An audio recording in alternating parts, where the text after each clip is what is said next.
It's time for the crossover with your host, Aaron Sutton.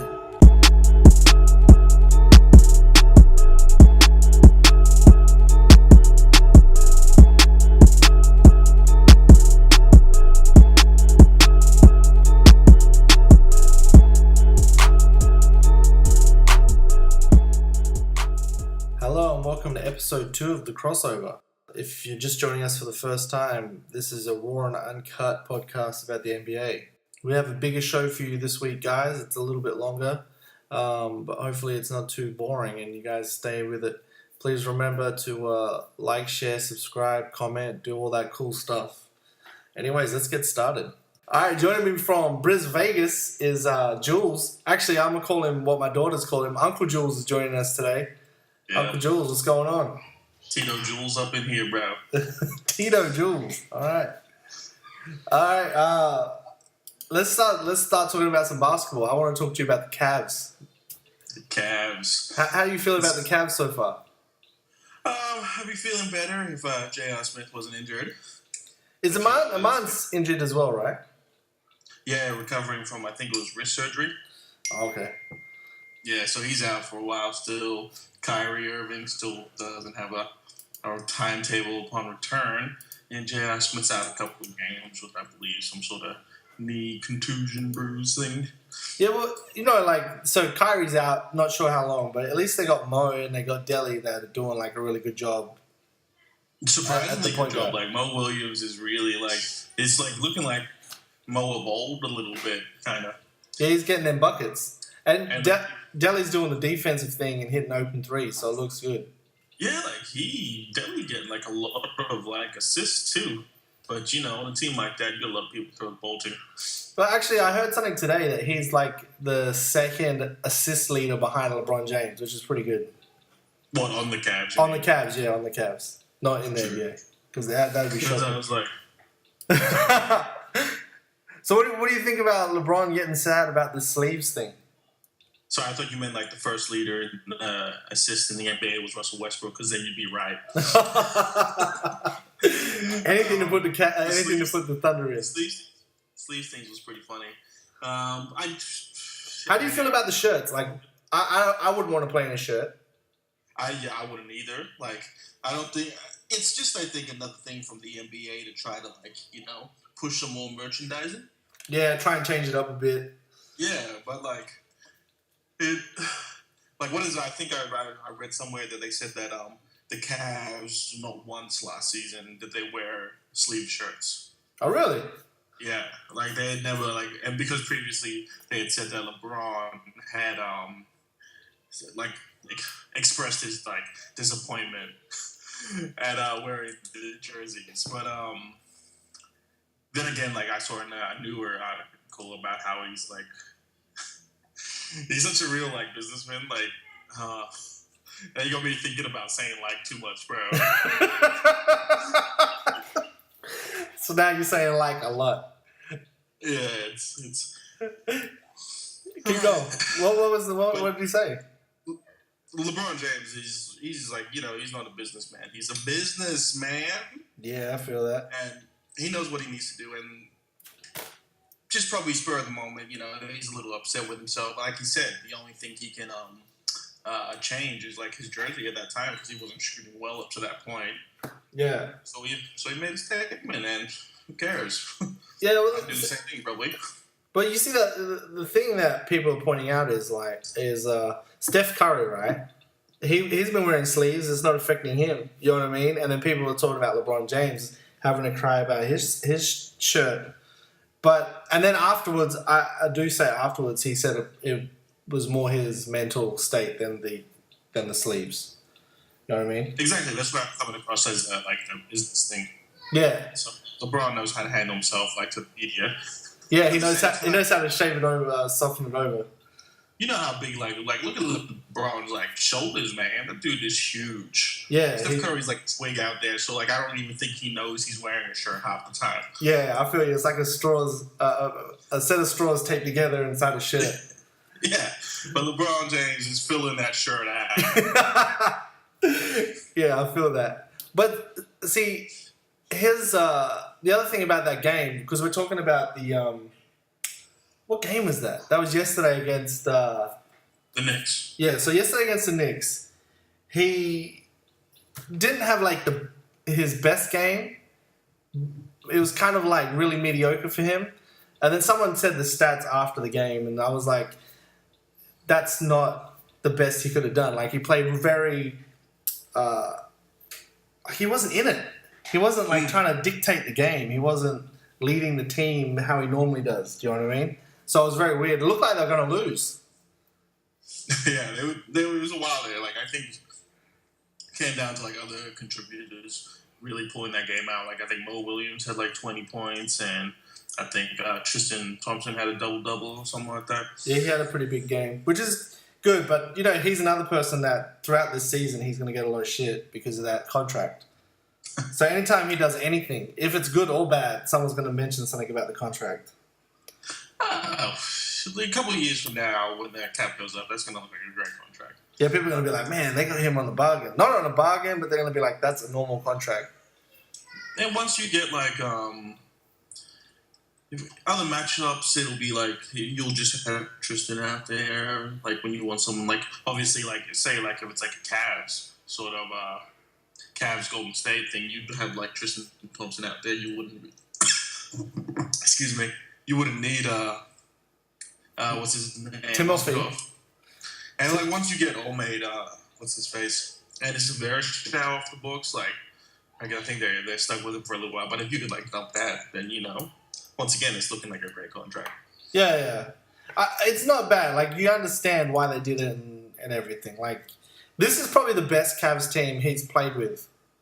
Like, compared to, like, the other Cavs teams that LeBron had to play with, this is probably one of the better teams that he's had. Plus, right now, like, what do you... this is, like, LeBron... Is this his option year on the contract with the Cavs? No, this is the... Yeah, this is the option year. Yeah. So he should be here. He's like a free agent after this. So, and like you heard him talking, like he's like, oh, they need to do whatever it takes to get my man Tristan re-signed. So, like, if I'm the Cavs, I'm like, yeah, yes, sir. Yeah. You pay that kid some money because you want to keep him on. All right, man. I want to talk about Nets next, all right? Because Nets are my team. Everyone knows the Nets are my team. They are struggling this year. Sorry for you, bro. Yeah, everyone feels sorry for me.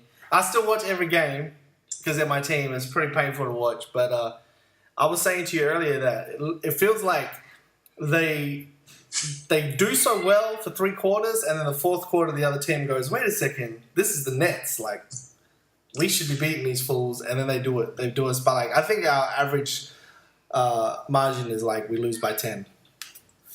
So, well... I mean, the team's not bad. The team's not bad. Like we still not good either, too. It's definitely not good. We still got Lopez, who's doing pretty good. We got Thad Young. We got my man Joe Johnson, but he's old. I like him, man. I want to keep him after this because this is the end of his contract this year. If you could get him for some honestly, Joe Johnson should be paying you. To keep by now to keep his job. He got paid already, and there's no chance he is ever getting something like he should definitely be going like. I wonder if they got a stat for that, like the person that was like the highest paid to like being on the lowest paid in the league. I think that'd be like a Joe Johnson award right there. Look, I think if we got him on like a little bit more than a veterans minimum, I think it'll be good.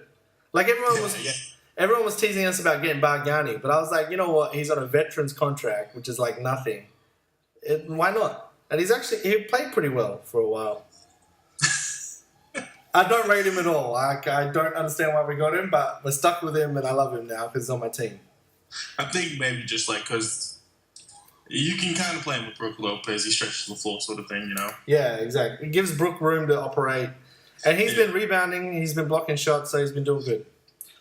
I think Bargnani always shows you these little stretches where you think like, oh, this might be like a Toronto 20 points a game Bargnani. And then the next game, you're very disappointed. You're like, like who is this fool? I was actually thinking today, a player that I think if now you might laugh at this. I know a lot of listeners might laugh at this, but I've always liked Ricky Rubio heaps, and I've thought of this team this year especially. If we had Ricky Rubio as our point guard with all the same guys we had, our team would make it to the playoffs. I think that's half because you're in the East. Yeah. And you could you guys were in the playoffs last year, weren't you? Yeah, we made the 8th seed. Yeah, see, it's not that hard. I don't think there's that much of a difference between your team between now and then. Besides, you don't have Darren Williams and Alan I can't Anderson. think of anyone. Alan Anderson. I missed that guy, man. He was good. But I just feel like Ricky Rubio, if he was on our team, he would utilize everything that we have on the team. Yeah, that's because Rubio's a good player. I feel like, what I've just started to realize? You guys are like Philly, but with a couple more competent NBA players. Thanks, man. I appreciate that. I think it's time. If you guys giving away so many first round picks, it'd be a good time to blow it up. But this is the thing. So after the first 3 or 4 games, obviously at the start of the season, you're always a little bit optimistic for your team, if you know what I mean. So I'm like, maybe we won't suck this bad this year. Maybe it'll be next year. It'll be really bad. You know what I mean? And I watched the first couple of games and I was like, man, we flat out stink. So I started looking online to try and find out what's the go with our draft pick this year. And yeah, it is actually locked up with the Boston Celtics. So I'm like, all right, so it's not a good year to be the worst team in the league. Especially with Mr. Simmons coming to the NBA next year. So yeah, Boston. What we need to do is find some trade pieces. Yeah, well, exactly. We need to get in the draft. But what's scary about that is Boston looks like they're probably going to end up with a first-round pick. Because I don't think we're going to win a game. My team is that bad this year. It's ridiculous. Yeah, I told you. Today as in, tomorrow, that might be your day. You're playing the Lakers, bro. Look, I feel a little bit optimistic about that matchup. We might get our first win. But that's only because I'm pretty sure it's a home game for us. It is a home game. So, I think the Lakers might actually beat us, man. I won't lie, there's a good chance. It's a good chance that the Lakers might beat you. It's definitely not a game I'll be putting any money on, to tell you that much. Unless you guys are plus 10 or something, I think about it. Plus 10 and we're the favorites. Yeah. Yeah, it's disappointing to talk about it because I think about the moves that we did, right? So Damian Lillard should have been on our team, on the Nets team. All right? Oh, that was your draft pick, eh? Who That- did you take? We got Gerald Wallace for that. Oh, yeah. From the Blazers, right? Crash. Yeah. Or did he crash and burn? And where is he now? He's not even in the NBA right now, right? I don't know.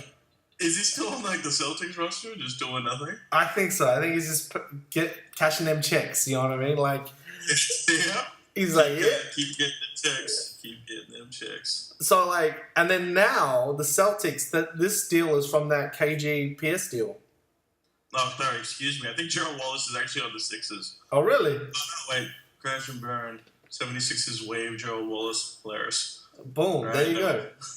You know what I'm saying? So we could have had Lillard, but we took Gerald Wallace, who's no longer in the NBA. Because you guys are on that win now tip. Yeah, well, exactly. And even though it's hindsight more so, we got rid of Derek Favors to get Darren Williams. And a bunch of other players, but I'm looking back now, it's just who is your general manager? Man, let me tell you something. Billy King needs to be fired, man. I don't know what is happening. I don't understand. It's really heartbreaking to me, Julz. Oh, man. I'm just looking at this, roster, and I'm like, where are the NBA players? After I'm like, yeah, Lopez, yeah, Thaddeus Young. Oh, God. T-Rob, look at him. He's, in this photo, not even smiling, because he knows he's on the net now. He looks super disappointed.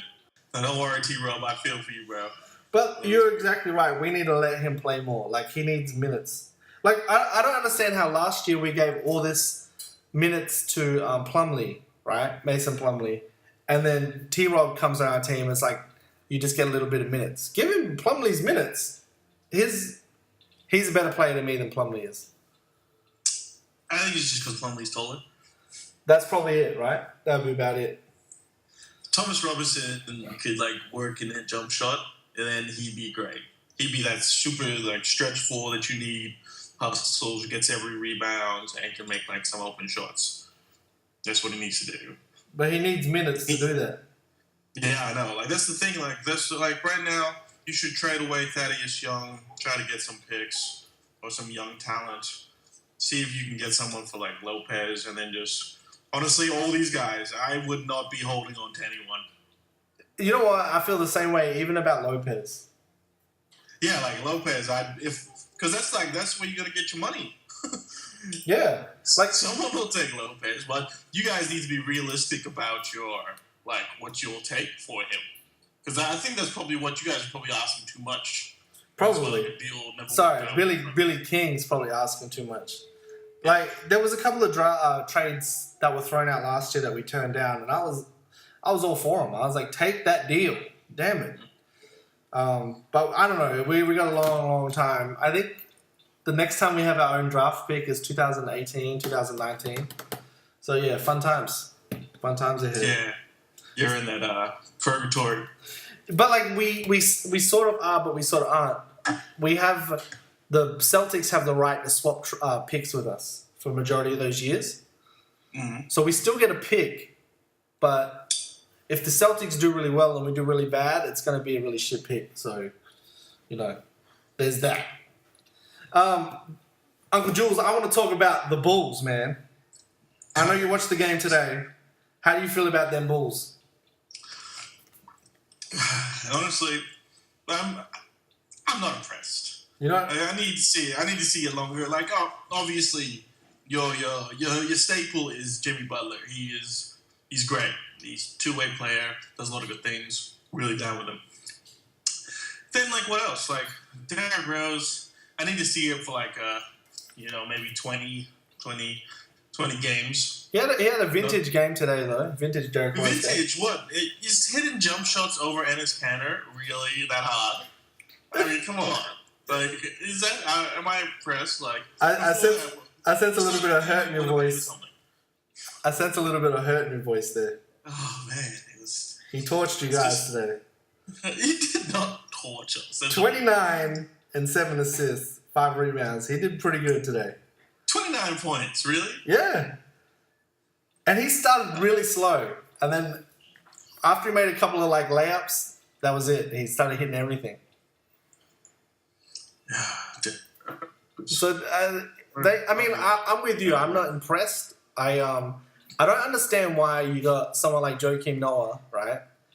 And you bring him off the bench and you're giving him limited minutes, and then you're letting this guy, Mirotic, right? I don't rate him because simply for the fact I watched today, and they had a lead in the third quarter, right? They were up by 10, and 3 consecutive possessions, he jacked up a 3 from 5 feet behind the 3-point line that missed, and then just jogged back, and then your man Russell Westbrook spread it up the other end and got scores off each of those misses. The game's back within 2 points over a matter of minutes. I'm just why is this guy on the court? Zach Lowe had an interview with Fred Hoiberg where he said Noah actually came up to him and said that he was he wanted to come off the bench. Why? And that he works better with Taj Gibson. Oh really? Yeah, and so if you think if anything you'd have one of those guys they'd be ultimated. Yeah. If you're gonna have Gasol out there, you wouldn't want old mate Mirotic out with him because they're both not the best defensive players. Kyle Gasol's alright, but he's just getting old. Someone said to me the other day, we're talking about the end of having the bigs. We're talking about the small ball stuff, and Memphis seems to be the only team that still runs the 2 bigs, playing the old school style of basketball. So yeah, and look, how's that working out for them? I don't know. Adam Cole, shout out to Adam Cole, big Grizzlies fan that listens to the podcast. Yeah, he's not happy. He's not happy at all. And like you're right, it doesn't work really well. But I feel like Noah and Gasol worked well together last year. That's because like Gasol, well, like Noah and Gasol are both like great passes, so you know it works for them, right? Like you got like Zebo is a bit more of a black hole sort of thing, and so it's high. Like you got Gasol, the other Gasol, obviously, Marc Gasol. He's a great player. Man, he should have went to the Knicks. I'm saying. I think that he would have been able to drag that team at least to the playoffs. Which team? The Knicks? Yeah. Oh, easily. Like, even now, like, I know it's early, but, oh, man. Memphis do not look good. No, they don't. They don't. I think they need to... If any team needs to do trades before the trade deadline, it's them. I think it's just it's got to that point, you got to get rid of one of those guys. Like you do, but this is the thing. I was talking to Adam Cole about this last week, and he brought up the point that it's also at that point in Zebo's life where, basketball life, where you're not going to get fair trade value for him. Mm-hmm. So you're taking an L just to get him out to try and get someone in. So what's the point? You know what I mean? Where do you think Zebo would be helpful? Honestly, he's kind of he's a dying breed, that guy. Yeah. That's pretty much the only asset the Grizz should trade.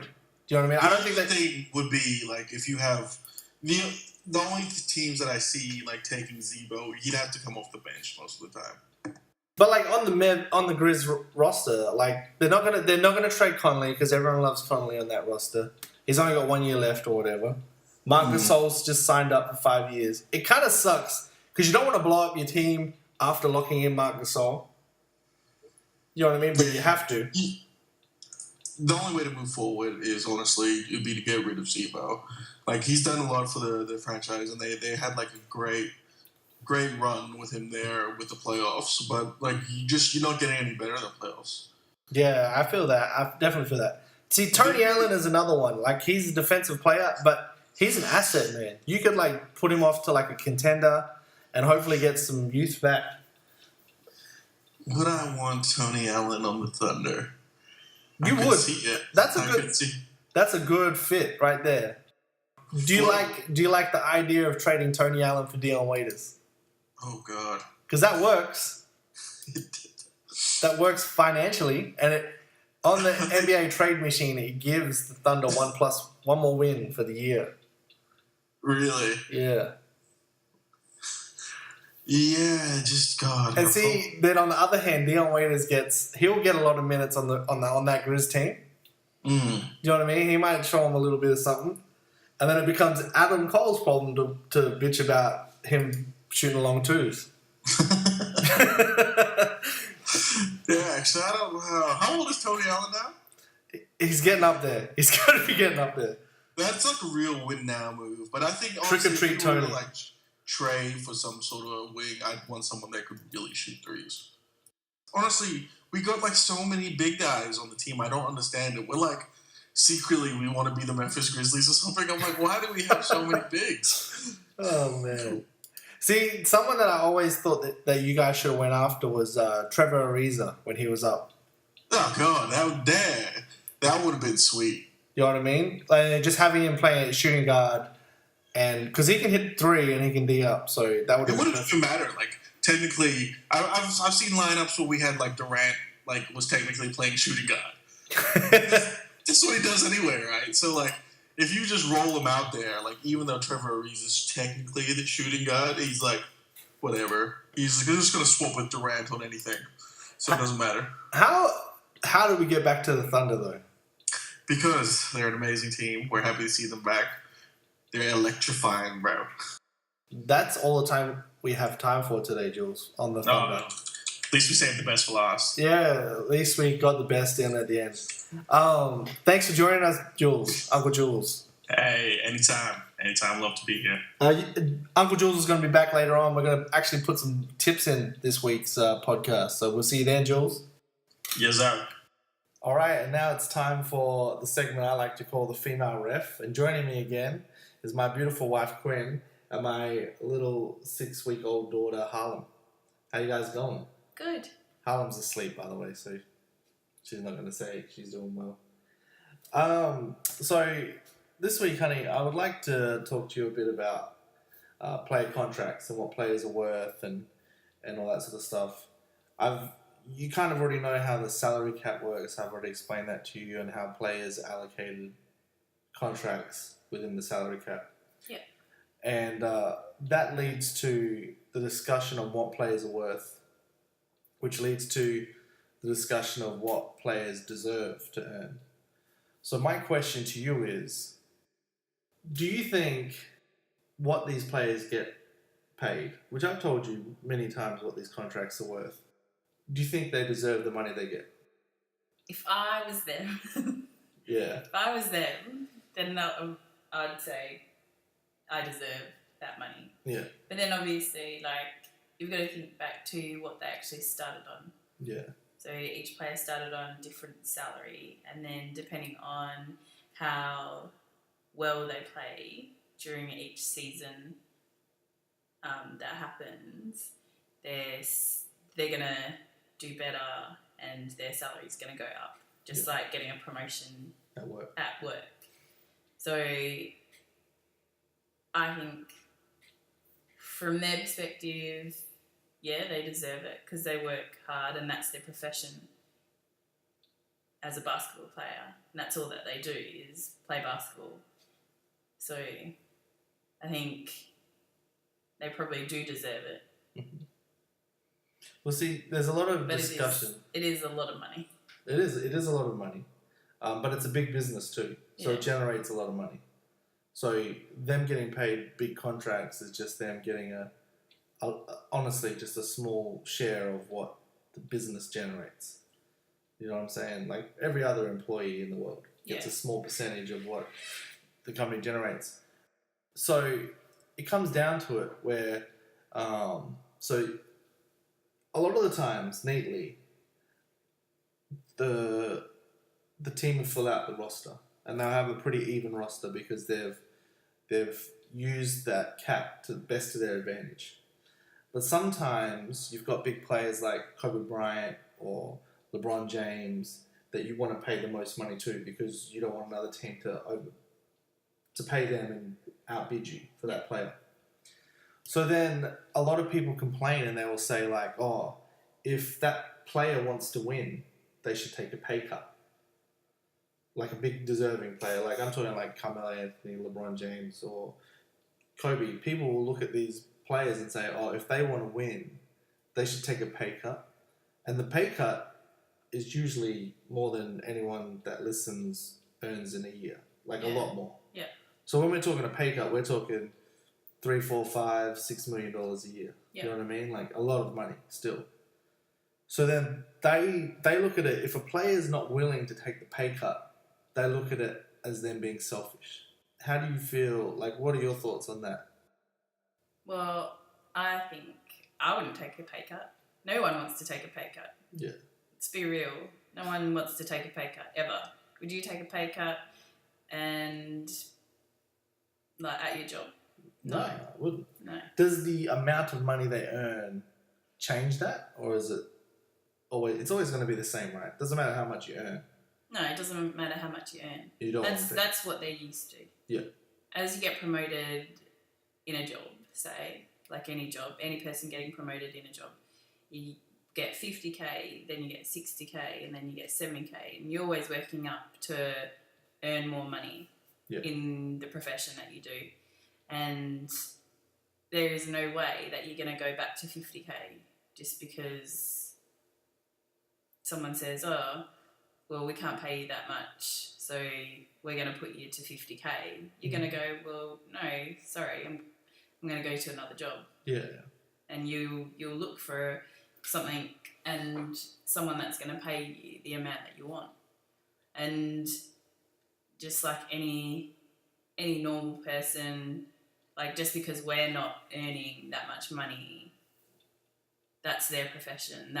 They started on however much like they started on. Yeah.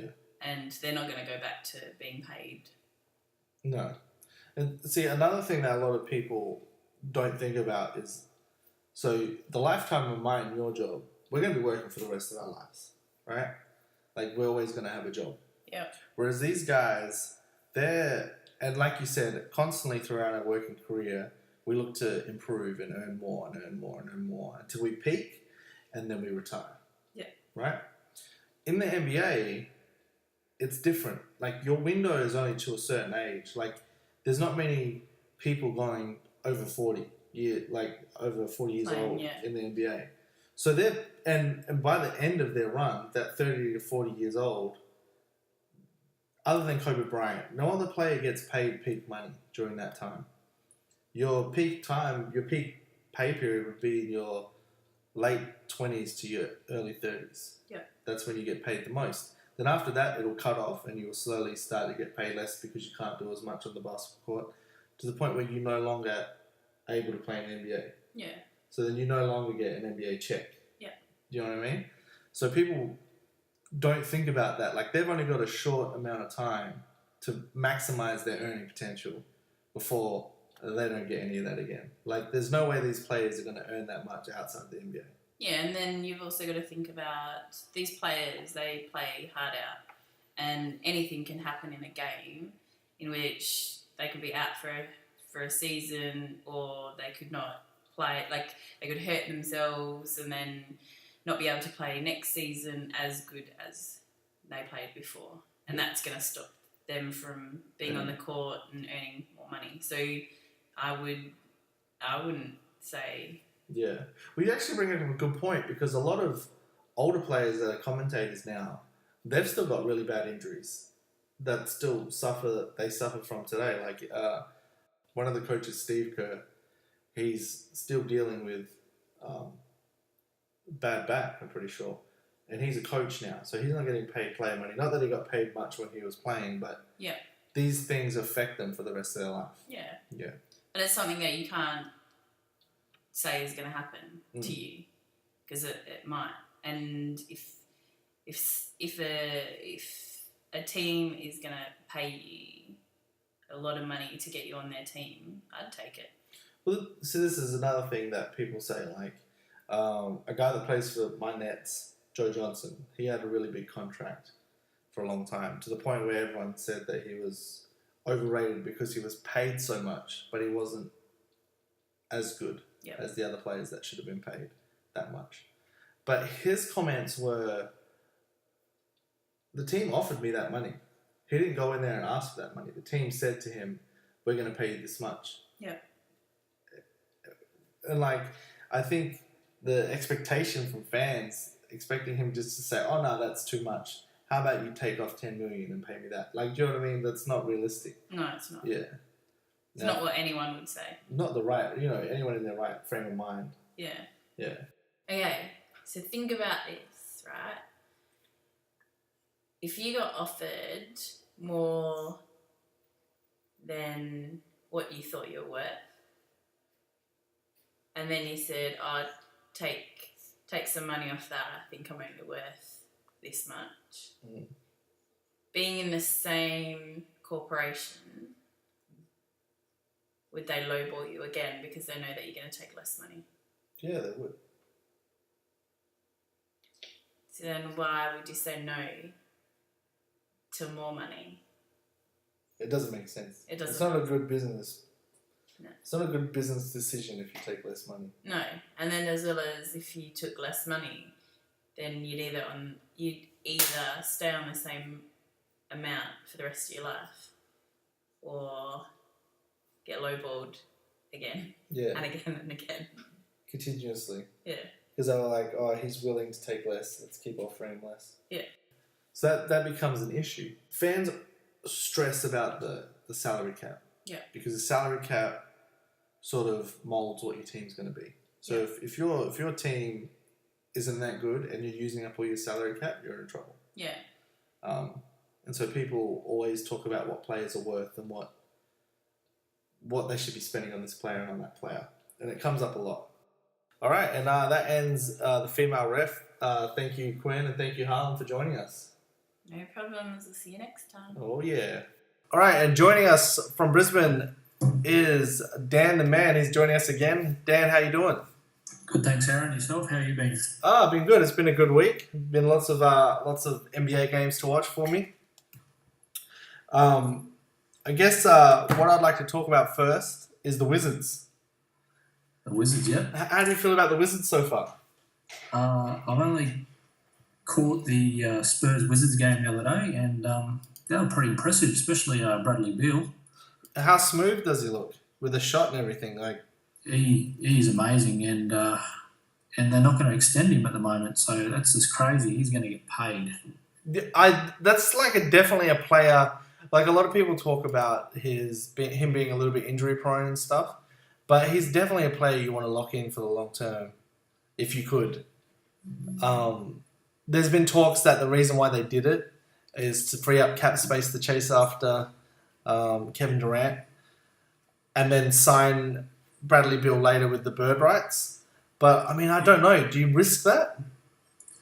Well, I'm not so sure, there's a distinct lack of good wings in the NBA. You've seen Gordon Hayward's contract, and I can't remember the other guy that got paid a bucket load, and you're thinking, wow, are they really worth it? Well, they are, especially shooting guard position. You think about, the depth of shooting guard in the NBA, there's no depth at all. No. It's not a hard decision to make. Well, Kyle Korver's out there looking like a superstar. He was an all-star last year because of this reason. So the other thing that I like about Bradley Beal is the fact that he's a two-way player. He doesn't really get talked about his defense, but he can D up. And I like that about him. Because a lot of the times you see those shooting guards that are very one-dimensional. Like a Kevin Martin kind of type guy. He's not playing any defense, but he's going to be shooting a lot. I think that's part of his reasoning for getting hurt a lot too, because he throws himself in there. He's only 6'3", 6'4", quite small for a shooting guard, and he gets in there in the paint and he gets a lot of rebounds too. He averages around 5-ish. Yeah. He gets in there. I hate to talk about this because it must have been hard for you to watch. He is a very rhythm player. The shot, the game winner he hit on Aldridge, everything about that was just rhythm. It just looked like a play, something that him and John Wall have practiced a billion times. He got Aldridge out of the way with the little fake and then pulled up for the three. And you knew it was going in as soon as he shot it. Oh, yeah. Everything was rhythm. That's everything we want Kawhi Leonard to do, that shot. Yeah.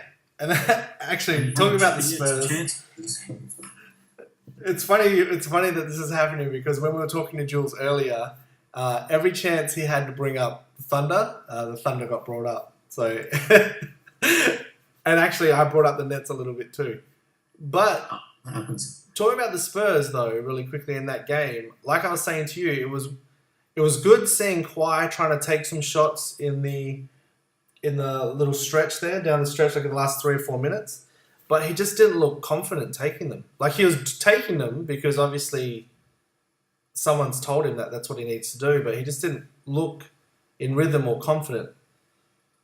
And then, I read afterwards that Popovich gave an interview, and even though they're making him a bit of a focus during the game, he's still, he's not an alpha dog. He's not one of the guys that wants it all the time. So, obviously playing on a team like that, you look around you and there's more than 3 blokes here that really should take that shot.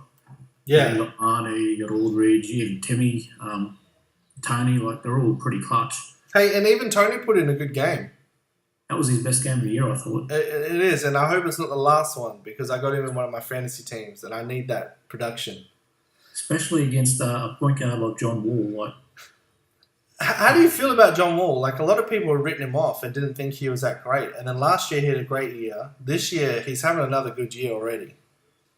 Did you see the amount of blocks he's getting this year? It's ridiculous. He's almost 3 a game. Yeah, defensively he's doing everything he can. I think him and Beal are one of the best backcourt duos that there are in the NBA. I really like that team. I think Porter's come on pretty well. It took him a little while to get going. He's been in the league a couple of years now. Yeah. He's picked number 3, I think. Yeah. But his jump shot looks really sweet. It's coming along, definitely. Obviously their depth's still a bit weak, but they've got to do something about their power forward. If Chris Humphrey's your best option, like you're in trouble. Well, they got Nene and they got Drew Gooden as well, which is kind of me like listing off a bunch of random spare parts. You're right. They've actually got an ex-Spur player. What's his name? Duane Blair. Yeah, they got a couple of Gary Neal. He hit a couple of shots. Oh yeah, they got Gary Neal too. That's right. Oh, Spurs are just leaking out everywhere. Yeah. So I do like the team. They've got an ex-net on their team. I'll chuck that in there too. They got Alan Anderson, and he was pretty much the energy guy for the Nets last year. Yeah, So, he's out hurt at the moment though, isn't he? Yeah, but once he comes back, he's going to be in their second team, and man, that Wizards team is going to do some good things this year. I like what you're saying about Otto Porter because everyone sort of thought that the void that Paul Pierce is going to leave, that Otto Porter wouldn't be able to fill it. And I think he's doing better than what Paul Pierce did last year so far. John Wall saying early in the year that now that Pierce is gone, they can get up and down the court quicker. And that first quarter there where they put that huge run on, they were just... pumping it. They were pumping it. Straight out of the gate at the Melbourne Cup, just running. And I think it shocked the Spurs because I swear at one point it was 0-11 at one point. It was, yeah. I think they called a timeout about 0-9. Yeah. And, man, it just looked like they were shocked. I give props to Pop because through that stretch, he didn't call another timeout until you guys caught back up because he just trusted you guys to get through it all and put it through. That was such a good game. And considering how the East isn't as strong as the West, of course, but it's gotten a lot better over the last couple of years because the East has been pretty shocking. Well, you've got the Raptors now 5-0, knocking off Western teams, especially the Thunder. Yeah, and they're like a solid team too. They look really good. That must have been in Oklahoma because they were playing the Mavs the night before, so it was a road game. Well, let's talk about the Raptors then. That was that was a good depth into the Wizards. Let's talk about the Raptors. The Raptors, I knew the season was going to be good for them purely for the fact that I saw Kyle Lowry in preseason, and he's just thin, and he just looks like he did a lot of work with his game over the summer. So he looks really impressive to me. When I heard he had a 40-point game in preseason, I went back on League Pass and brought it on, and I reckon he'd be lucky to play 12 minutes the whole game to get that. Really? Yeah, like in a preseason game, he didn't play a lot of minutes. Yeah. He was just everywhere. Yeah. He just looks really good, and I like the fact that they got Anthony Bennett now, and I look he's not a flop for a first round pick. He just needs a place where he can develop more, and I don't think he's going to be a star, but I think he's going to be a solid role playing guy. And I think the Raptors is perfect for him because it's back in Canada for him. Yeah, I don't think it's fair that he cops what he's copped, really, because it's not up to him where he gets drafted and where he goes. That's on the Cavs, really. And I remember watching a few games in his rookie year, and they just, on offense, have him run to a corner, sit there. And especially not being a very strong perimeter shooter. He came into the league horrendously overweight and out of shape after his shoulder surgery, so... I remember Gary Payton ripping into him on what's open court, Yeah, Gary Payton was pretty relentless there. Hey, DeMar DeRozan. Yes. This guy is a beast. I think he's in a contract year too. He's got to be. Like, I knew he was offensively gifted. I watched the game the other day, and he was just hitting everything. It was... His moves, his repertoire of moves, very Kobe-ish. Like in the low post. Yep. And he was just hitting everything. And I was like, this year is going to be a big year for him, especially. I can see him being an all-star. I've had him 2 years in a row in the Yahoo League. Last year he started like this, and then he got hurt. Yep.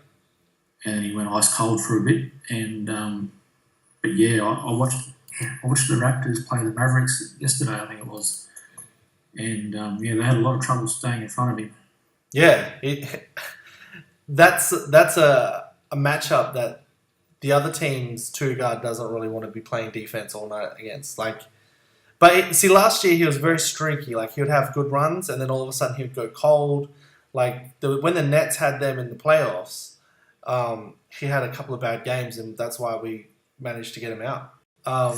Also this year too, his assist numbers are up. He's always been a pretty good rebounder for a 2-guard, so he's still doing all that. Yeah, I don't see any reason why this year he can't be like a 25 points game and a 5 rebound, 5 assist guy. Like, do you know what I mean? I don't see any reason why he can't push that. The team looks good. They got Damari Carroll. Yes, big get in the offseason. He's a bit of a glue guy, and I think the Hawks watching them, they've really missed him. And like watching, so Kyle Lowry is a bit of a bulldog to me. When I watch him play, he's just relentless to the other team's point guard. And then now you've got Damari Carroll, who's going to guard their wing player. You know what I mean? He's going to have that same sort of attitude. I think it's a big pickup, definitely. How do you feel about Jonas this year? Valanciunas. I like big players. Like I love the forwards and the centers, and I watch them probably more than I do the guards. And he's shown a lot of promise over the last couple of years. And I didn't get to see a lot of him in the game. I don't know if he was in foul trouble or whatever, but they had Bismarck Biyombo or whatever his name is coming in all the time, and Bismarck. And I was just like, who is this guy? Like he was struggling to shoot in the paint like from 4 foot away. He's pretty much just a rebounding defensive guy, Bismarck Biyombo. Yeah. He's still relatively young for a 4-year pro, though. I think it's because he was drafted like so young. Didn't the Hornets take him with a lottery pick? Yeah, I'm pretty sure they did that. Good old Michael Jordan. But Valanciunas looks like this might be the year we're going to see proper production from him for the entire year. Like I've had him in fantasy the last couple of years, and you want your bigs to kind of get you that double every game, and he kind of didn't. And now this year it looks like that's his production level because you got your was it Amir Johnson's gone, so there's a bit more space there for him to get. A bit more minutes, a bit more rebounds. Yeah, Hansborough's gone. How do you feel about Terrence Ross? Yeah, what did he get? $33 million extension. Yeah, he got paid. He got well paid. He's had 50-point games before, so he's a bit of a volume shooter that can catch fire and now and then when you need it. Obviously, another young athletic wing that can guard as well, play a bit of defense. Yeah, so... Okay, they got a Spurs player there too, Corey Joseph. Have you seen much of him this year? I was upset that he left. He seemed like a Spurs fan's favourite. After the year Tony had, he did well for us. He carried that position. Well, he's going to be a backup guy, backing up Kyle Lowry. So I think it's going to be not bad there at all. I think they want him to shoot a little more. In San Antonio, they just sort of told him, run the team, stay out of the way and play D. But he actually went to Coach Pop a couple of seasons ago and said, look, I need to go back to the D League. Oh, he actually said that? Popovich was very impressed with that. Just like, hello. He just said, no, I need to get better. I need to be playing to do that, so send me back. Damn, that's pretty mature from a guy like that. That's I like that. I like that in a player to be able to put everything aside and say that. All right, let's talk about the Knicks. I have a couple of teams that are my league pass favorites to watch, and I've been enjoying watching the Knicks mainly just to see how the experiment goes with the triangle and just this mixed match of players that they've got. And also the rookie. I enjoy watching the rookie. I remember talking to Adam about the draft last year, and we were both pretty high on him and thought he was a good choice for them, and obviously everyone blew up about it, but I've been paying attention to them and trying to watch him too. Well, look, we'll talk about Kristaps Porzingis. I hope I said that right. They've got him listed as 7'3", 240 pounds. And just watching his skill set, it's impressive. Like, you can tell he's going to be a decent player just by the skill set and the height. He kind of reminds me of a baby giraffe trying to learn how to walk. He's got that massive body. He's come from the Euro League where they play a lot of zone and the pace is a bit slower, and now he's in the NBA where, you know, it's much faster, players are much bigger and quicker and physical, and I think when he learns how to use that body, he's going to be very good. See, the thing that's impressed me most about him is he's still being aggressive. He's not being like that sort of shy, coy rookie. He's being that kind of, all right, I got to get out there and get this done. Like, to talk about the Spurs again, the putback he did on Marcus Aldridge. And then he did one to Kevin Love. Yeah, like against the Cavs, and it was like, this kid, he's not really shying away. He wants to be there. Like, he's doing everything he can. And it looks like him and Melo have got like a little bit of like a chemistry going on. I think so. I did read on Twitter that Melo's sort of taking him in under the wing because he was unfairly criticised after the draft, saying, you know, the whole unnamed sources thing. Apparently he was upset with Phil Jackson, but I don't know, everything he's done since then is sort of the opposite. Like, he's taking him on board, you know, showing him the ropes. Yeah. Well, I've heard also that if I call him Zinger, I've heard that if Zinger ever has any questions to do with anything, not just basketball related, he goes straight to Carmelo and asks Carmelo about it. And he said that Melo always answers the questions for him, always helps him out. And just hearing those stories makes you like, that's what you want. You know what I mean? You want your vet, especially the best player on the team, to be able to take a rookie under his wing and teach him the ropes. I've been impressed with Melo this year. Like, the last couple of years when the team's been pretty shit, he's kind of only been interested in scoring, and, you know, you've watched him play D, he's not interested, he's jogging and people blowing by him. But this year he's getting in there, he's rebounding, he's contesting shots, he's trying to get steals. It looks like he's trying both ends of the court all the time. Yeah. Like, he wants to win every game. And that's how he ended up hurting the Zinger the other night, falling on his neck. Yeah. But it was good to see the Zinger was straight back. Was it today they played? Yesterday, yeah. He was straight back yesterday. Because I thought maybe a concussion and he would have to clear the concussion protocol that they have. But no, he was good to go, which is good to see.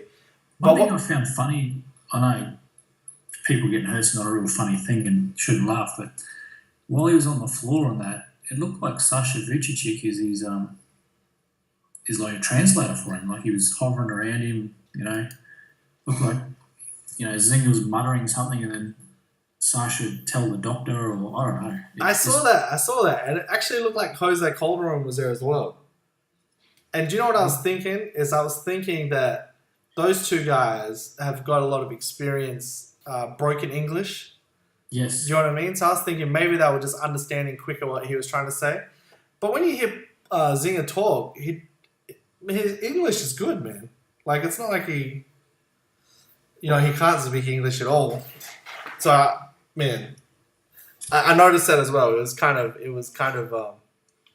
funny to see. It was good to see, though. I kind of had this epiphany that that's the only reason Sasha was back in the NBA, was just to sort of...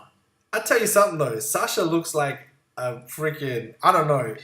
Look, anytime there's a triangle, you're trying to do some triangle, you get Vujic in, and he looks like a star. I mean, the system just works for him. Yeah. He just gets open looks. He's kind of like Derek Fisher, but, you know, outside of it, they look pretty average, but in it... Yeah. Like, against the Cavs, LeBron was having trouble trying to get out the shots on him. And he was just hitting everything. It was weird to see. And then you think to yourself, that's Sasha Vujic. Like, that guy, do you know what I mean? Like, he shouldn't even be in the NBA, really. And then in the triangle, it just looks like he deserves to be in the NBA. I did find that Sideshow Bob Lopez looks like he's a bit lost in it. Like, I'm not sure if he's getting it. He's a little bit lost, you can tell, but he does. There's little runs where he does well. Kyle Quinn's been surprising for him. Like, yeah, definitely.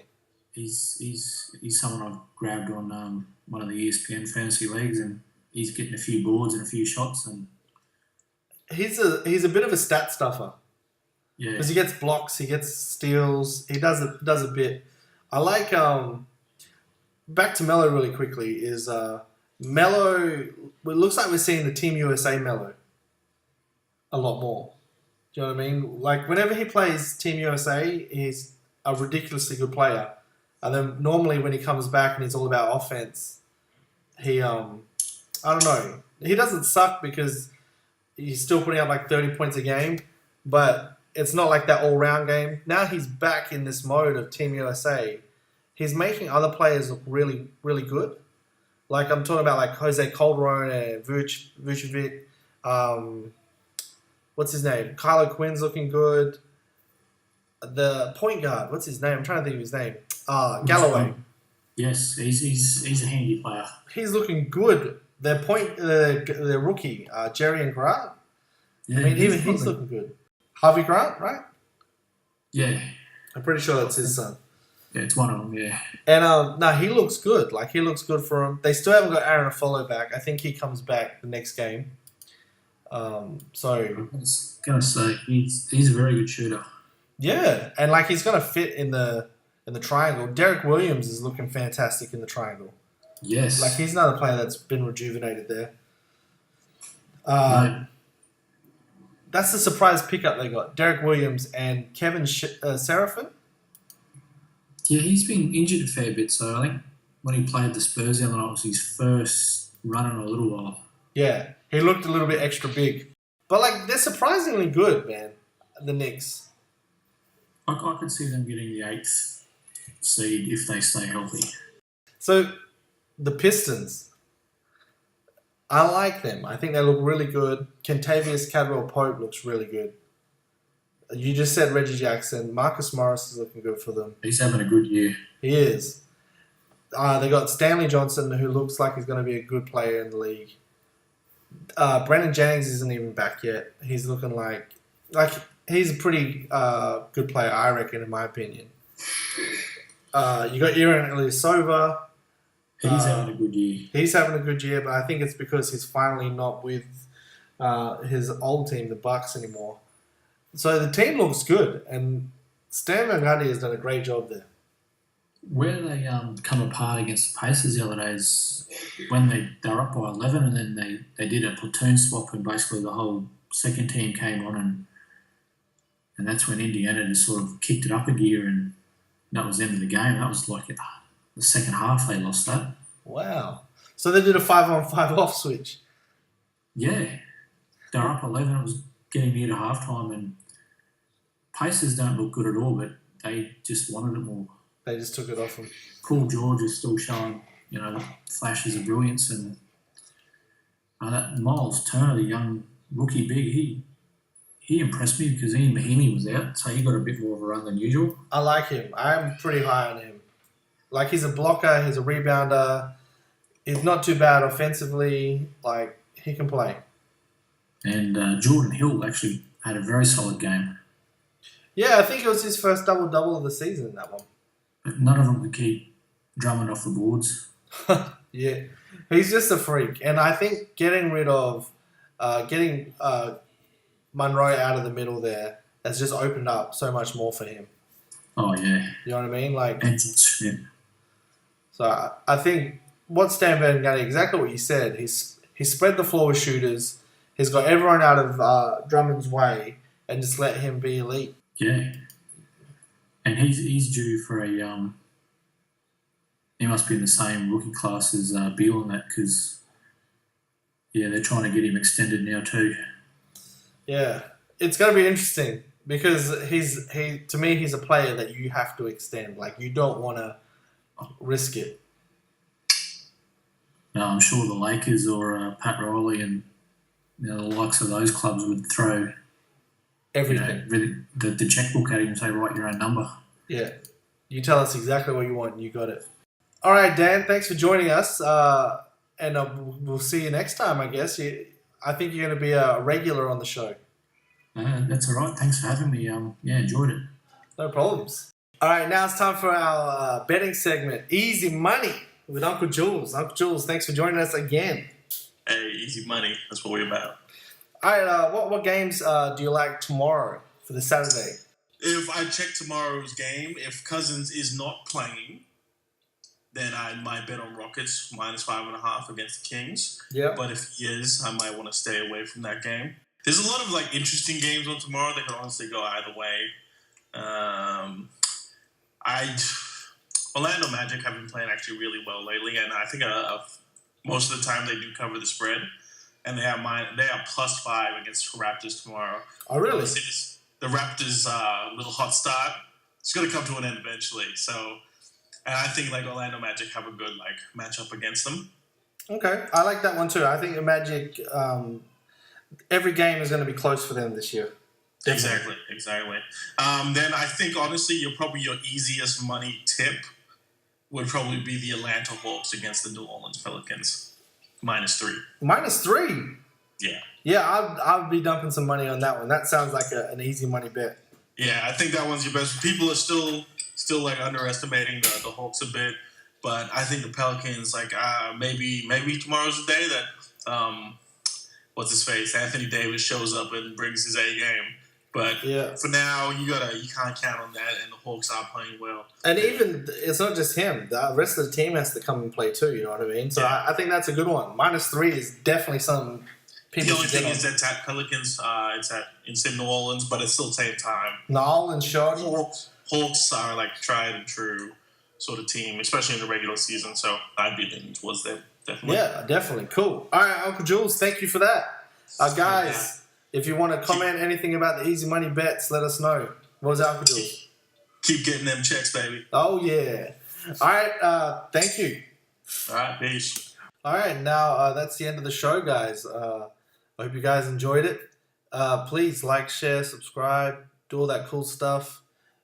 Any questions, anything you guys want to add to the podcast, please comment below.